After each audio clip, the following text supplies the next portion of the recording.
Bonjour à tous, bienvenue sur Radio Clé de Vie, la radio de développement personnel. Et vous savez, vous suivez cette émission avec passion, vivre libre et autonome du docteur Luc Bodin. Luc, bonjour. Bonjour Alexandre et bonjour à tous. Alors Luc, on a abordé des superbes émissions là, sortir du stress, renforcer ses défenses immunitaires. Et dans défense immunitaire, on a parlé beaucoup de bonne alimentation et ça tombe bien. Le thème de l'émission d'aujourd'hui, c'est sur la bonne alimentation. Alors on s'aperçoit quand même, en termes d'alimentation... Je ferais exprès qu'on n'y serait pas arrivé. Ah bah voilà, c'est ça. On s'aperçoit qu'en termes d'alimentation, on bouffe quand même... Oui, puis c'est de la bouffe. Hein. On bouffe vraiment beaucoup de cochonneries. Et de plus en plus, on voit les pesticides, on voit toutes ces cochonneries. Et c'est bien dommage. Alors, bonne alimentation, Luc Bodin, comment est-ce qu'on fait ça pour avoir une bonne alimentation ? Eh bien, déjà à la base, moi, je conseille vivement de développer plutôt une alimentation biologique, ça c'est clair, de saison, de pays. Déjà, c'est important. Alors, c'est vrai que l'alimentation biologique, il y a toujours l'élément qui revient juste derrière. Oui, mais c'est souvent onéreux, etc. Alors, je sais qu'en France, il y a beaucoup de grandes surfaces qui s'y mettent et on a des prix qui sont souvent comparables par rapport à ça. Mais après ça, on me dit oui, mais l'alimentation biologique, ben c'est pas biologique à niveau pur parce que il y a la pollution qui est tombée dedans, etc. On est d'accord, on n'a pas l'alimentation qu'on pouvait avoir au début du XXe siècle et en fortiori au XIXe ou au XVIIIe, parce que bien sûr il y a la pollution, mais l'intérêt quand même, c'est que on se retrouve avec une alimentation où il n'y a pas été rajouté d'autres éléments par rapport à ça. Et puis, souvent, ce que je conseillais à mes patients, je leur disais, OK, vous avez dit que c'est cher, etc. Mais regardez bien votre caddie à la fin de regardez bien si tout est vraiment utile. Est-ce qu'il ne serait pas utile de laisser peut-être tomber 2-3 sucreries et 2-3 sodas ou choses comme ça, et puis peut-être avec l'argent que vous n'aurez pas dépensé à ça, de s'offrir quand même une alimentation qui sera beaucoup plus saine pour votre santé. Donc il y a aussi des histoires de choix. Et puis moi je vois aussi en France, on a souvent aussi des petits agriculteurs. Je sais qu'en France, il faut payer pour avoir un label bio, ce qui est quand même aussi un comble. Les autres n'ont pas à le payer, mais eux, pour le label bio, il faut qu'ils payent en plus. Donc, il y a beaucoup de petits cultivateurs qui n'ont pas les moyens de se payer ça. Et donc, on retrouve déjà des cultivateurs qui, même s'ils sont pas franchement bio à 100%, sont des personnes qui font beaucoup plus attention aux produits qu'ils mettent et qu'ils utilisent, etc. Donc ça, c'est l'élément clé, manger le plus naturel possible. Le petit potager, c'est génial, si vous avez l'occasion. La deuxième, c'est plutôt une alimentation de pays, de saison, parce que là, c'est vrai qu'on n'est pas fait pour manger des fraises en hiver. Et donc, il faut... je me rappelle autrefois, quand j'étais gamin, quand on mangeait une orange à Noël, c'était quelque chose d'extraordinaire. Ouais, oui. C'était the orange, alors que là, maintenant, ça croule sous les oranges et les bananes et des choses comme ça toute l'année. Donc, c'est déjà le point important. Notre organisme est fait aussi pour manger des aliments qui correspondent à la saison. Et puis, quelle alimentation choisir? Alors là, Alexandre. Il y a plein de régimes. Alors là, Alexandre, je vais te dire. Eh bien, tous les médecins sont d'accord. Tu te rends compte, un consensus comme ça, pour conseiller tout simplement le régime méditerranéen, qui fut appelé autrefois le régime crétois, parce que le régime méditerranéen a prouvé son efficacité, en particulier pour prévenir les maladies cardiovasculaires, a prouvé son efficacité pour limiter le risque des cancers, a prouvé même son efficacité pour diminuer le risque des maladies d'Alzheimer. Donc Et donc, c'est vraiment un élément qui est extrêmement intéressant. Et au pire, c'est pour les médecins qui sont incrédules, ils diront, si ça vous fait pas de bien, ça vous fait pas de mal. Mais bon, ce régime est vraiment important. Donc, il consiste en quoi? C'est déjà le centre des aliments, de l'alimentation, elle doit être déjà ciblée sur les légumes, les crudités, les fruits. Donc ça, c'est vraiment important. Et plus ils seront variés au cours de la journée ou au cours des journées successives, et mieux ce sera parce que ce seront des apports en nutriments divergents et qui vont apporter. Ce qui est important aussi, c'est pour ça que l'alimentation de saison est importante, parce qu'il ne faut pas non plus, plus par exemple un fruit, un légume a été cueilli, longtemps à l'avance, et bien plus il a tendance à perdre quand même tous ses nutriments. La même chose également au niveau de la cuisson.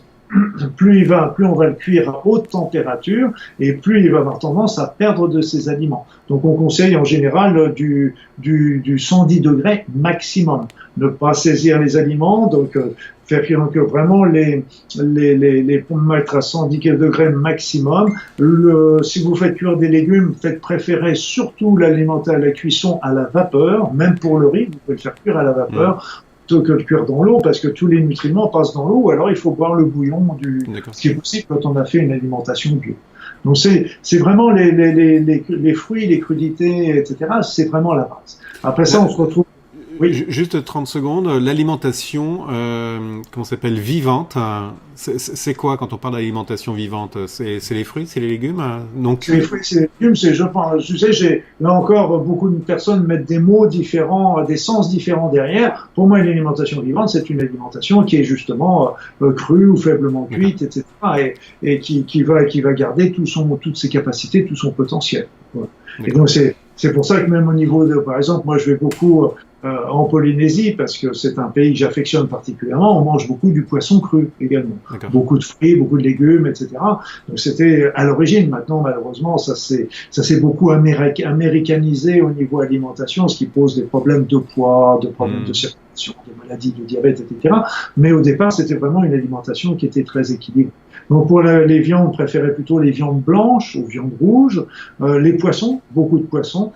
Alors on a tendance à conseiller maintenant plutôt des petits poissons que les gros, parce que tout simplement c'est une question de pollution, parce que les gros poissons mangent les petits poissons, donc ils s'augmentent la pollution, tandis que les petits poissons seraient un peu moins pollués. On parle des métaux lourds et toutes ces choses-là. Voilà, tout à fait, du fameux mercure, etc., ou alors des poissons d'origine biologique, mais il y a eu un scandale encore tout dernièrement avec la fameuse farine qui nourrissait des poissons qui n'étaient pas biologiques. Ouais, justement, il y a eu un reportage sur ça où ils ont comparé des saumons qui étaient biologiques et des saumons qui n'étaient pas biologiques, et les saumons qui étaient biologiques étaient limite impropres à la consommation parce qu'ils avaient tout plein de métaux lourds, qu'elles n'avaient pas justement les saumons non biologiques. Oui, c'est quand même le comble. C'est quand même le comble. C'est vrai qu'à qui peut-on faire confiance? Tu sais, moi, pendant un moment, je voyais certains magasins bio qui préparaient, par exemple, un truc à chauffer, tu vois, mais alors le comble de l'histoire, c'est qu'ils allaient réchauffer dans une barquette en aluminium et te le mettre au micro-ondes.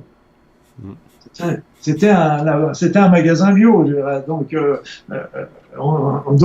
c'est pas parce que c'est bio qu'il faut faire attention au reste, il faut faire attention à l'équilibre de l'alimentation. Bio n'est pas source non plus d'une alimentation équilibrée. Il faut faire attention. Donc là, c'était donc les poissons, les fruits et légumes, les viandes blanches, le poisson. Donc c'est à conseiller. Je dirais qu'il n'y a pas. Moi, je disais toujours à mes patients, ici, il est interdit d'interdire.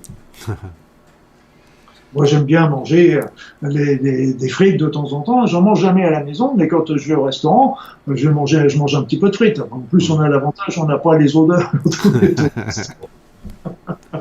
Mais bon, c'est normal, et on n'est pas là non plus que pour être comme ça. Alors, il y a aussi un autre élément qui est important, c'est de avoir des bons acides gras. Et donc, les acides gras, on va les retrouver déjà avec les poissons. Donc, ne pas hésiter, les poissons gras sont des poissons, c'est de la bonne graisse, donc c'est positif.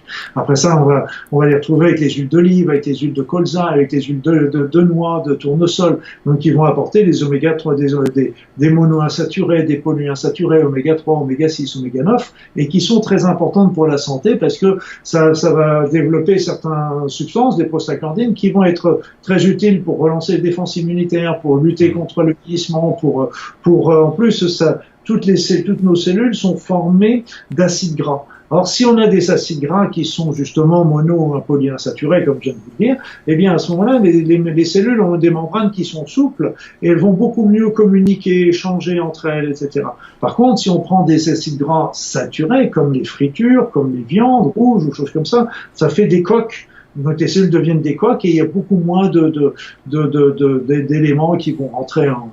Et donc aussi, c'est pour ça que les crudités, les fruits et tout ça, il faut les varier parce qu'en fait, on va avoir des sources de nutriments différents, mais aussi on va trop riche comment dire, en antioxydants, qui est très très important. Rappelez-vous que les radicaux libres, c'est ce qui nous fait vieillir avec la pollution, le stress, etc. Et les antioxydants, c'est bien justement lutter contre ces phénomènes-là. Donc c'est vraiment très très intéressant. Alors bien sûr, boire beaucoup d'eau, éviter les sodas, etc. Là encore, les sodas, d'en boire un petit peu une fois de temps en temps, oui, mais il ne faut pas que ce soit le quotidien. Les Crétois acceptaient un petit verre de vin rouge, parce que paraît-il, ça contient des polyphénols. Nous, Français, on est très contents de ça. Mais j'y crois pas trop, moi. Mais bon, c'est moi qui j'engage que moi. Parce que les polyphénols, on retrouve surtout dans un type de vin, les vins de Bordeaux. Mais bon, après ça, les polyphénols, ça fait quoi? C'est des antioxydants extrêmement puissants aussi, qui sont les plus puissants. Et justement, mais on les retrouve surtout avec le thé et le thé vert. Et là, moi, j'y crois beaucoup plus. Et là, il faut vraiment le thé vert est extrêmement puissant grâce à ces polyphénols et ça nous donne vraiment des éléments puissants en prévention des maladies, mais même au moment des soins, des traitements des maladies. Donc ça, c'était vraiment le pôle commun par rapport à cette alimentation qui vraiment est une alimentation de base. Donc il faut limiter, je ne dis pas interdire, je disais tout à l'heure, il y a les charcuteries, limiter les viandes rouges, limiter les fritures, limiter les sodas, limiter tout ce qui est à base de sucreries. Mais moi, j'aime bien manger mon petit morceau de chocolat après mon petit déjeuner. Oui, c'est ça. Il faut quand même se donner du plaisir, quoi, parce que sinon. On se fait du plaisir. Faut toujours se faire du plaisir. Oui, parce que le moral joue énormément dans la nourriture aussi. Hein, évidemment. Parce que j'en vois trop qui sont tristes parce qu'ils sont en train de manger leur patate à l'eau et puis l'autre qui ont la banane comme ça parce qu'ils sont en train de manger leurs frites avec leur gros steak frites. Je veux dire, c'est d'abord se faire plaisir, c'est déjà toujours important. Mais il y a le tous les jours et puis il y a les moments où on sort, le moment de la fête, quoi, etc. Le week-end. Donc c'est un petit peu tout ça. Et un autre élément, même si c'est pour les personnes qui font de l'alimentation rapide, par exemple le midi, je dirais déjà. Ok, vous avez un quart d'heure pour manger. Bien, mais mangez pas votre sandwich en 5 minutes alors. Ouais. Vous avez un quart d'heure. Donc prenez le temps de le mâcher. Ah oui, la mastication, oui. La mastication, prenez parce que là, ça va permettre de mieux le digérer. Après ça, maintenant, on fait souvent, dans beaucoup d'endroits, on fait des petites barquettes avec des petites salades qui sont composées. Il y en a qui vont carrément préparer leur petite salade pour le midi. Donc c'est des alternatives un petit peu à tout ce qui est justement sandwich, etc., et qu'on finit un petit peu par être fatigué par ça, c'est normal. Donc c'est pas tout de manger bien, mais de manger dans un lieu tranquille, convivial. C'est pour ça que la télévision, par exemple, quand on regarde les informations à la télévision pendant qu'on mange, c'est une catastrophe. D'abord, il n'y a plus de discussion, ou alors c'est pour s'engueuler sur les sujets politiques. Et puis ça nous montre que toutes les misères du monde, et c'est vraiment pas, il faut que ce soit quelque chose de convivial, d'agréable, de détente le repas. Et c'est là qu'on digère, marcher correctement, prendre son temps tranquillement, parce que ça fait partie. Et puis il y a aussi une question de quantité qui est importante, parce qu'on a vu aussi que avec le régime Okinawa, par exemple, que simplement, si on veut rester sur le plan culinaire, alimentaire, eh bien, le fait de manger des petites quantités était aussi une source de longévité. Et ça aussi parce que plus on mange, plus on a besoin de manger, et à ce moment-là, plus l'estomac se dilate, et plus l'estomac se dilate, et plus on a encore besoin de manger, mais seulement la digestion, elle se fait sur des temps très importants, et on sait qu'une personne qui est en surpoids peut avoir jusqu'à 10 à 15 ans d'espérance de vie en moins à cause de ça, parce que l'organisme s'use à digérer, il a plus cette période de tranquillité entre les repas. C'est pour ça qu'il faut le laisser un peu tranquille. Est-ce qu'il est préférable de faire des petits repas de façon régulière dans la journée, ou est-ce que c'est mieux de se baser sur 3 gros repas? Je pense qu'il est mieux de se baser sur 3 gros repas. Enfin, on dit toujours un bon repas le matin, un repas copieux le midi et léger le soir. Et c'est vrai que pour nos amis anglais, enfin, un repas, un petit déjeuner qui est copieux. Et donc, je dirais que c'est pas mal parce que ça tient au corps. Ça tient au corps. Parce que si on mange des sucreries, des choses comme ça au petit déjeuner à la française, ça tient pas au corps. Donc, il faut vraiment Moi, j'avais fait l'expérience sur moi il y a bien longtemps. Je prenais souvent mon bol de café avec un ou deux morceaux de sucre. Je mettais du pain avec du beurre et de la confiture. Et je me retrouvais avec des coups de barre à 10 heures, 9 heures, 10 heures du matin. Je prenais mon petit déjeuner à 7 heures. J'avais des coups de barre à 9 ou 10 heures. Et j'ai fait un petit exercice, depuis je fais toujours que ça. J'ai supprimé tout le sucre de mon café. J'ai supprimé la confiture. J'ai gardé le même nombre de tranches de pain. J'ai pas augmenté. Et bien là, je pouvais tenir tranquillement jusqu'à midi ou à 1 heure. Alors, nos amis anglais ont un repas qui est beaucoup plus copieux le matin, et je pense qu'ils ont raison parce que ça tient mieux au corps. L'inconvénient, c'est que ce qu'ils mettent avec le bacon, les œufs, etc., c'est pas forcément des bon digestes. Voilà. Par contre, pensez plutôt à du pain complet à ce moment-là. Ou du beurre, un petit peu de beurre, parce que la margarine, c'est pas le top non plus. Moi, je préfère prendre un petit peu de beurre que de prendre de la margarine. On va rester sur ça, Luc. Oh, bah oui, ça se termine déjà. C'est dommage parce que c'est un sujet qui est vraiment intéressant et il y a plein de choses à dire là-dessus. Mais déjà, il y a eu pas mal de choses et puis on aura peut-être l'occasion de refaire une émission encore sur ce sujet. Luc, merci beaucoup par rapport à tout ce que tu avances. Merci à tous. Et puis à tous, on se retrouve sur l'émission suivante. Merci Luc et puis à bientôt à tous. Bye bye.